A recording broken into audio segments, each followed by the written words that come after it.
कि इंडिया जो है वो S-400 मिसाइल सिस्टम जो है वो ले रहा है रशिया से। और क्योंकि कोरोना चल रहा है, लेकिन कोविड-19 के बावजूद, इसके बावजूद 100 से ज़्यादा जो इंडियन एयर फोर्स के लोग हैं, तो ये एक चीज़ है जिसके लिए जो पाकिस्तान के लिए भी परेशानी है कि क्या हमने क्या करना है। और भारत असला खरीदने के जुनून में मुब्तला है।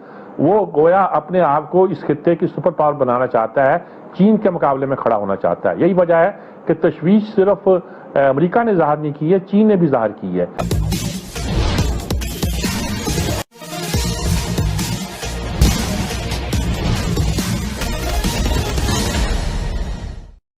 अभी आपने इजराइल फिलिस्तीन विवाद के बीच आपने इजराइल के एयर मिसाइल डिफेंस सिस्टम को जरूर सुना होगा, जो फिलिस्तीन की ओर से मारे जा रहे सारे मिसाइल्स को हवा में ही बर्बाद कर देता था।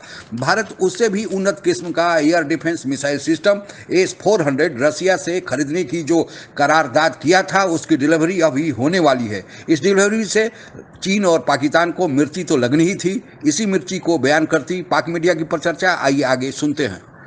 कि इंडिया जो है वो S-400 मिसाइल सिस्टम जो है वो ले रहा है रशिया से। और क्योंकि कोरोना चल रहा है, लेकिन कोविड-19 के बावजूद, इसके बावजूद 100 से ज़्यादा जो इंडियन एयर फोर्स के लोग हैं वो मौजूद हैं रशिया के अंदर, ताकि वो इसकी ट्रेनिंग और जो है वो उसको समझ सकें, ट्रेनिंग ले सकें। और अब ये इसके बहुत सारे सिनेरियो हैं। S-400 इंडिया ज़ाहिर बात है वो ले रहा है। एक तो उनके पास पैसे हैं, वो ले सकते हैं, बड़ा दे गॉट वो कहते हैं कि जी हम जहाँ जाते हैं हम पैसे टेबल पे रखते हैं और हम ले लेते हैं। दूसरा ये है कि S-400 उनकी जो डिफेंस की नीड्स है वो भी पूरा करता है, क्योंकि जो S-400 है वो कैपेबल है इनकमिंग होस्टाइल एयरक्राफ्ट के जो मिसाइल्स हैं उनको डैमेज करने में। फिर ड्रोन्स जो आते हैं तकरीबन 2 किलोमीटर से 400 किलोमीटर तक की रेंज के दरमियान जो ड्रोन है उनको भी वो टारगेट कर लेता है। और तकरीबन ये इसकी जो ट्रैकिंग कैपेबिलिटी है वो तकरीबन 600 किलोमीटर तक है। इसकी जारी बात है जो इसकी डिलीवरी है वो तो 2020 में होनी थी, लेकिन पेमेंट्स नहीं हो सकी क्योंकि यूएस ने सैंक्शंस लगाई हुई हैं रशिया के ऊपर, तो बड़े इसके मसाइल हैं। अब इसको अगर देखा जाए कि इसके S-400 की एक टेक्निकल साइड है, जो टेक्निकल साइड मैं इसको इतना लंबा चौड़ा डिस्कस भी नहीं करना चाहता, क्योंकि एक तो ये प्योरली मिलिट्री की उसकी कंपोनेंट है, लेकिन मैं इसकी जो स्ट्रेटेजिक एंड पॉलिटिकल जो कॉन्सिक्वेंसेस हैं उन पे जाहिर बात है जरूर बात करना चाहूंगा। ये एक अच्छा डिफेंस सिस्टम कहा जा रहा है जिसको पाकिस्तान भी खरीदना तो चाहता था, लेकिन ऑब्वियसली हमारे पास इतने पैसे नहीं है। That is a reality. कहा जाता है कि S-400 जो है वो तकरीबन पाकिस्तानी कोई तकरीबन $1 अरब का एक जो उसका यूनिट है वो मिलता है।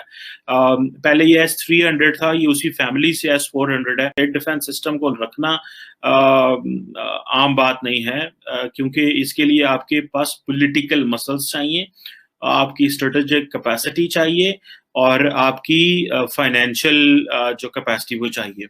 अगर देखा जाए तो जो यूएस के डिफेंस सेक्रेटरी हैं, सेक्रेटरी लॉयड ऑस्टिन, वो जब इंडिया आए तो उन्होंने भी अपने कंसर्न से रेज किए थे S-400 के हवाले से। और क्योंकि इंडिया एक तरफ से तो अमेरिका का बड़ा करीब इत्तेहादी है और इंडिया को इस चीज़ का पता है कि हमारे किस तरह के ताल्लुकात जो हैं वो अमेरिका के साथ हैं।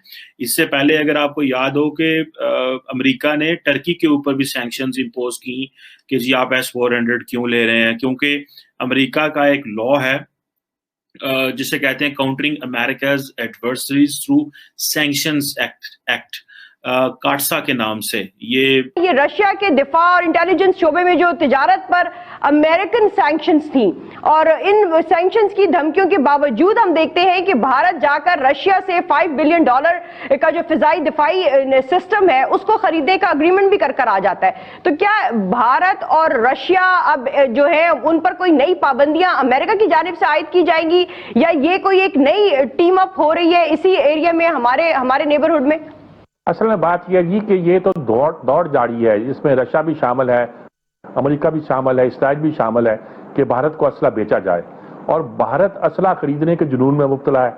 वो गोया अपने आप को इस खित्ते की सुपर पावर बनाना चाहता है, चीन के मुकाबले में खड़ा होना चाहता है। यही वजह है कि तशवीश सिर्फ अमेरिका ने जाहिर नहीं की है, चीन ने भी जाहिर की है। इस वक्त लगता है कि रूस अपने पुराने हलीफ के साथ खड़ा है और उनका नया हलीफ अमेरिका भी बढ़ चढ़कर उस दौर में शामिल हो गया है। तो एक तरह की एक ऐसी पोजीशन में है, मैं ये नहीं कहता विनिंग पोजीशन में है, बल्कि एक साम्राज्यी कुव्वत बनने की कोशिश में है इंडिया, जिसमें उसे कामयाबी मिल रही है। हुए हमारे सामने आए हैं एमओयूज वगैरह, इसका असर पाकिस्तान पर क्या पड़ सकता है? क्योंकि पाकिस्तान के भी रशिया से जो राब्ते हैं उसमें थोड़ी सी हम तेजी देख रहे हैं, पाकिस्तान भी इंक्लाइन नजर आ रहा है रशिया के साथ, और अब हम इंडिया का रुझान रशिया की तरफ आते हुए देख रहे हैं।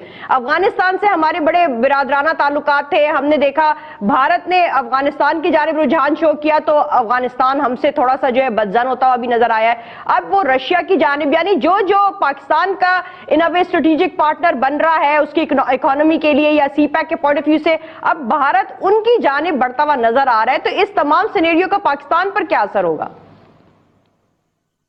जहर देखो, एक थोड़ा मतलब नफ्सियाती दबाव का शिकार तो हम होंगे, क्योंकि पाकिस्तान ऑलरेडी अंडर प्रेशर है और पाकिस्तान समझ रहा था कि चाइना और रशिया भी हमारा लया हो गया, अलाई होगा जिस तरह पहले उसके रूस के साथ है। लेकिन ये इस लॉ के तहत वो जो भी ममालिक जो हैं वो ट्रेड करेंगे रशिया के साथ, उनको वो इसमें पनिश करते हैं, पेनलाइज करते हैं। लेकिन ये इंडिया के हवाले से बड़ा एक सीरियस इस पे वो कंसर्न आता है कि क्या अमेरिका जो है वो इंडिया को टफ टाइम दे पाएगा?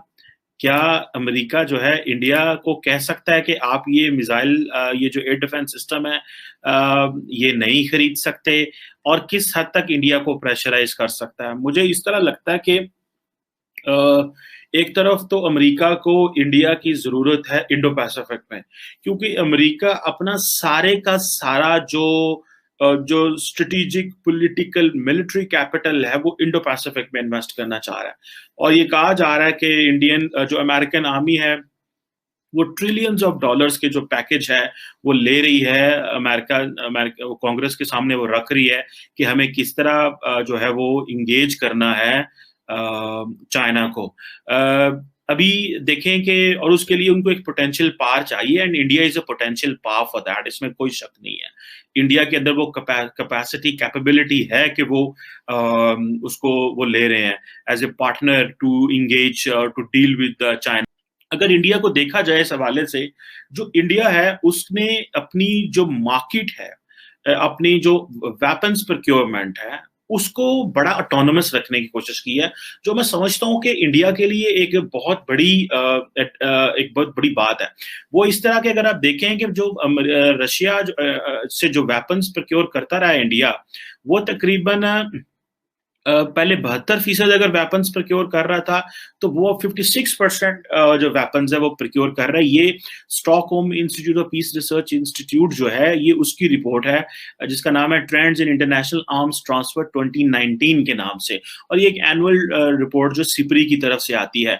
और इंडिया दुनिया के जो 5 बड़े आर्म्स इंपोर्टर में भी था। सो इंडिया ने क्या किया कि इंडिया अपने आप को सिर्फ रशिया से निकाल के अब वो फ्रांस के पास भी चला गया, अमेरिका के पास भी चला गया है, और यूरोपियन मार्केट्स के पास चला गया है, इसराइल के पास चला गया है मेरी अंडरस्टैंडिंग के अंदर। सो S-400 लेना, रशिया से अमेरिका से बाकी टेक्नोलॉजी लेते रहना, फ्रांस से राफेल लेते रहना, इसराइल से चीजें लेते रहना, बहुत सारे यूरोपियन ममालिक से लेते रहना।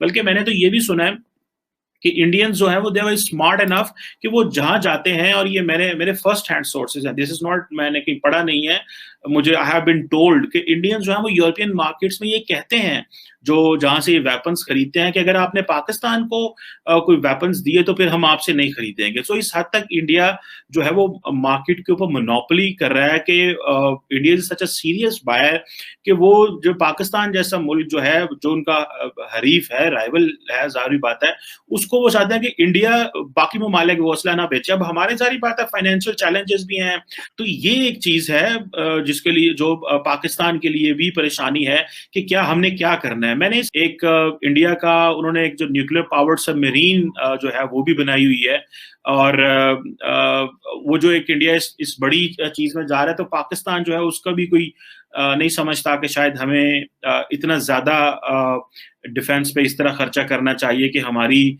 हमारे जो इम्बैलेंस है वो बढ़ता रहे। और अभी रिसेंटली पाकिस्तान की जो फाइनेंशियल पोजीशन है वो भी इस तरह के हम कोई ज्यादा लंबे चौड़े आर्म्स प्रोक्योरमेंट नहीं कर सकते despite Covid restrictions, despite Covid के चैलेंजेस की वजह से। बिकॉज इंडिया ने एक चीज तो अंडरस्टैंड कर ली है कि भले चाइना के साथ जो हालात खराब हुए, पाकिस्तान के साथ हालात खराब हुए, so India is itself realizing कि हमें चीजों को नॉर्मलाइज भी करते जाना है और अपनी मिलिट्री कैपेबिलिटी को भी बिल्ड करना है। और India is in an advantages position at this moment. So at this point what is required for Pakistan is के पाकिस्तान को अपनी ऑप्शंस को ओपन करना पड़ेगा। If we just look towards China only, it is not going to be very beneficial for Pakistan. So हमें अपनी जो priorities हैं, हमें जो अपनी options हैं, जो issues हैं, उनको खोलना पड़ेगा। अगर हमने ना खोला तो हमारे पास कोई ज्यादा अच्छी ऑप्शंस नहीं होंगी। और आप अगर हमसे जुड़ा रहना चाहते हैं तो कृपया मेरे चैनल को सब्सक्राइब करें तथा बेल आइकन भी दबा दें ताकि नई वीडियो की जानकारी तुरंत आप तक पहुंच जाए। धन्यवाद। जय हिंद।